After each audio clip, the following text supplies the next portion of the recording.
వద్దు అని అనే ఒక సెన్స్ సార్ అంతే. సరే, అంటే ఫోటో గురించి మాట్లాడారు కాబట్టి నాకు ఇంకో సందర్భం గుర్తొచ్చింది.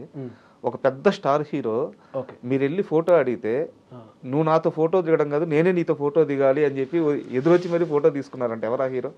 ఒక సందర్భంలో అలా జరిగిందండి. ఎవరా hero? Raviteja sir. Raviteja sir. Yes, అవును సార్. ఇది ఎలా తెలుసు సార్ మీకు? తెలుస్తుంటాయి. నిజంగా ఇది గ్రేట్ సార్. నిజంగా అంటే నేను యాక్చువల్లీ ఏ ఇంటర్వ్యూలో చెప్పలేదు సార్. నేను ఫస్ట్ హీరోయిన్ చార్మి వాళ్ళ ఓన్ బ్రదర్, అంటే వాళ్ళ ఓన్ బ్రదర్, నేను రూమ్మేట్స్ అనమాట. ఓకే. హీరోయిన్ చార్మి వాళ్ళ ఓన్ బ్రదర్. సో ఆ రోజు మీతి అని తను నన్ను పిలిచాడు. నేను ఫిల్మ్ సిటీలో జాబ్ చేస్తున్నప్పుడు మీతి రము సార్ ఇక్కడికి షూటింగ్ జరుగుతుందని చెప్పారు. సార్ ఎవరు సార్ అంటే రవితేజ్ సార్ది అని అంటే అవుననేసరికి మేడం మేనేజర్ చార్మి శ్రీని గారు. ఓకే. అక్కడ చంటిగాడ్ సినిమా శోభన్ గారి డైరెక్టర్. అక్కడ లొకేషన్కి వెళ్ళినప్పుడు కొన్ని వాయిస్లు చెప్పాను. అరే బాగా చేశారు అని. తర్వాత సార్తో ఒక ఫోటో అని నేను అడిగాను. ఎవరిని? చార్మి శ్రీని సార్. చార్మి శ్రీని సార్ మన రామ్ ఫోటో అంటే సార్ అంటే నువ్వు నాతో దిగడం కాదు, నేనే నీతో దిగుతున్నాను. చూడు, యాక్టింగ్ అనేది ఎవరైనా చేస్తారు, కానీ యువర్ గాడ్ గిఫ్ట్, నీ టాలెంట్, ప్లీజ్ కమ్ అని ఇచ్చాడు. నాకు చాలా చాలా ఇంప్రెస్ అనిపించింది. అప్పటికి ఇప్పటికీ రవితేజ్ సార్ చెప్పిన మాట నేను మర్చిపోయానండి. ఎందుకంటే ఆ సార్ ఎంత కల్మషం లేకుండా ఎంత గొప్ప మాట్లాడారు ఏంది అనిపించింది నాకు. అట్లా ఆ మెమరీస్ చాలా ఉన్నాయి సార్ నాకు. అట్లా చాలా సందర్భాల్లో ఒకనొక సందర్భంలో రానా సార్ వాళ్ళ ఇంటికి పిలిపించారు, మనల్ని పిలిపించాడు. అది మన రవిబాబు సార్ ఫోన్ చేసి చెప్పాడు అనమాట. అరే నువ్వు ఫలాని ఫంక్షన్ బాగా చేసావు, నేను ఇట్లా హీరో రానా సార్ పిలుస్తారంటే రానా సార్కి పోయి కలిశాను. ఏమన్నారు అంటే వాళ్ళ సిస్టర్ బ్యాచిలర్ పార్టీకి సంబంధించి ఒక ప్రోగ్రామ్కి పిలిచాడు అనమాట.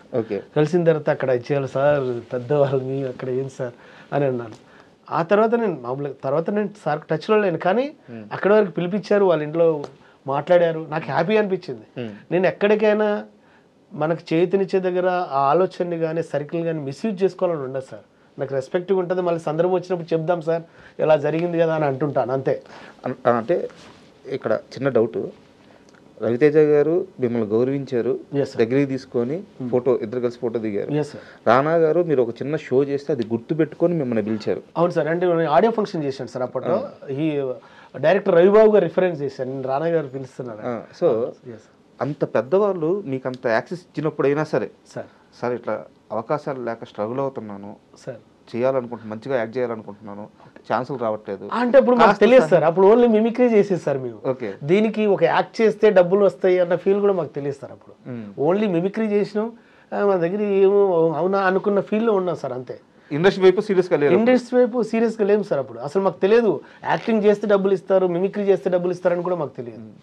ఇప్పుడు ఎప్పుడైనా కలుస్తారా వాళ్ళని మళ్ళీ? సార్ సందర్భం వస్తే తప్పకుండా చెప్తాను సార్. అలా ఉండదు సార్, సందర్భం రావాలి. ఆ సందర్భం వస్తే ఇంకా రాము క్రియేట్ చేసుకోడు సార్. అంటే అలాని కాదు సార్, క్రియేట్ చేసుకోవడం కాదు సార్. మనం వెళ్తుంటాం ఎక్కడికన్నా వెళ్ళి అక్కడ వెయిట్ చేసి సార్ అది అన్నాం అనుకో, వాళ్ళు ఏదో బిజీగా ఉంటుంటారు. ఇప్పుడు ఫర్ ఎగ్జాంపుల్ ఏదైనా షూటింగ్ ఉండి సడన్గా వచ్చినాక అరే అన్నట్టుగా అట్లా క్యాచ్ ఉంది అనుకో, చెప్పొచ్చు అన్న పాయింట్లో ఉంటాను సార్ నేను.